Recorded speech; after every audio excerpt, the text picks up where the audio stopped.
সবাই অনেক কথা বলছেন। পলিটিক্স যিনি করেন তিনিও বলছেন, যিনি সামাজিক শক্তি তিনিও বলছেন, যিনি ইনফ্লুয়েন্সার, ইউটিউব ইনফ্লুয়েন্সার তিনিও বলছেন, সাধারণ মানুষও বলছে। আমরা সবাই মিলে ঐক্যবদ্ধভাবে যে সরকারকে বসালাম, সেই সরকার এখনো এই নির্বাচন এবং গণতন্ত্রের প্রতি উত্তরণকে এখনো মানুষের কাছে পরিষ্কার করেনি। বিএনপির মতো একটা লিডিং অর্গানাইজেশন, যারা চারবার দেশ পরিচালনা করেছে, এই অর্গানাইজেশন সমন্বিতভাবে, অর্থাৎ তাদের তৃণমূল থেকে কেন্দ্র পর্যন্ত নেতৃবৃন্দের একটি সিদ্ধান্তের মাধ্যমে, আলোচনার মাধ্যমে আগামী দিনে এই বাংলাদেশের গণতন্ত্রকে সুদৃঢ় করবার জন্য, যেহেতু এখনো গণতন্ত্র যে আন্দোলন, সে আন্দোলনে আমরা জিতছি ঠিকই, কিন্তু গণতন্ত্র এখনো প্রতিষ্ঠা করতে পারিনি। আমরা গণতন্ত্রের যে পূর্ব শর্ত নির্বাচন, সেটার দাবিতে যে আন্দোলন করলাম, সেটা জিতলাম ঠিকই, কিন্তু এখনো প্রতিষ্ঠা করতে পারেনি। এবং যে আমরা সবাই মিলে ঐক্যবদ্ধভাবে যে সরকারকে বসালাম, সেই সরকার এখনো এই নির্বাচন এবং গণতন্ত্রের প্রতি উত্তরণকে এখনো মানুষের কাছে পরিষ্কার করেনি। এই মুহূর্তে বিএনপির মধ্যে একটা লিডিং অর্গানাইজেশনের, একটা বড় দলের নিশ্চয়ই যে করণীয় কিছু আছে।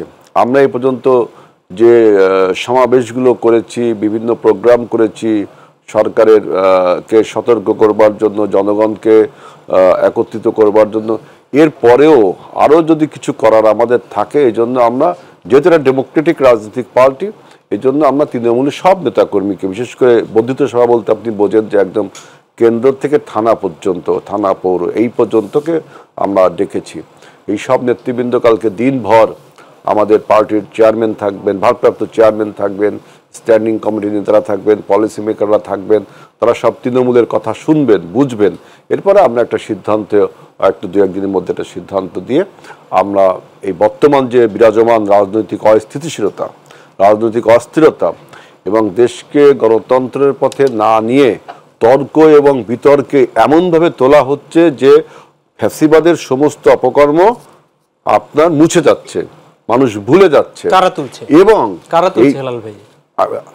দেখেন, যেহেতু একটা ফ্যাসিবাদের মতো একটা দানবকে আমরা সরিয়েছি, বাংলাদেশের মানুষ এই দানবকে সরিয়েছে। অতএব এখন এতদিন আমরা সবাই যারা রাজনীতিতে মুখ খুলতে পারতাম না, কথা বলতে পারতাম না, মানুষের বাকস্বাধীনতা, এখন সবাই কথা বলছে, স্বাভাবিক পরিবেশটা এসছে সেরকম, সবাই অনেক কথা বলছেন। পলিটিক্স যিনি করেন তিনিও বলছেন, যিনি সামাজিক শক্তি তিনিও বলছেন, যিনি ইনফ্লুয়েন্সার, ইউটিউব ইনফ্লুয়েন্সার তিনিও বলছেন, সাধারণ মানুষও বলছে, বিভিন্ন পেশার লোকজন বলছে, এটাই স্বাভাবিক। সুতরাং এরকম একটা তর্ক বিতর্কর মধ্যে যে অস্থিতিশীলতা তৈরি হচ্ছে, আমরা মনে করি এই তর্ক বিতর্কগুলো যদি সংসদে হতো, একবার চিন্তা করেন, যদি সংসদে হতো তাহলে সেটা ফল বয়ে আনতো। কারণ এখন আমরা যে আলোচনাগুলো করছি, এই যে আমরা টক শোতে এখন আলোচনা করব, এটা বিশেষজ্ঞ আলোচনা, তাই না? আর বাইরে মাঠের একটা রাজনৈতিক আলোচনা হবে, ডিসকোর্স থাকবে, চায়ের দোকানে আলোচনা হবে, বিভিন্ন আড্ডায় আলোচনা হবে, এগুলো ডিসক্রিট আলোচনা, বিচ্ছিন্ন, কিন্তু টোটাল একটা ফল বয়ে আনবে যে আলোচনা, যে সেই আলোচনা সংসদে হওয়া দরকার। সেই সংসদকে পাশ কাটিয়ে আমরা আজকে বিভিন্ন রকম ন্যারেটিভ তৈরি করছি, বিভিন্ন রকম কথা বলছি। এই মুহূর্তে বিএনপির কী করণীয়?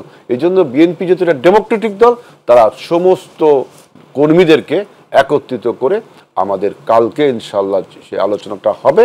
এরপরে আমরা এই কি প্রক্রিয়ায় দেশের গণতন্ত্রকে এস্টাবলিশ করা যায়, স্বৈরাচার যেহেতু বিদায় নিয়েছে, এখন দেশকে গড়ার সময়, সে দেশ কীভাবে করা যায় সেই সব আলোচনা হবে।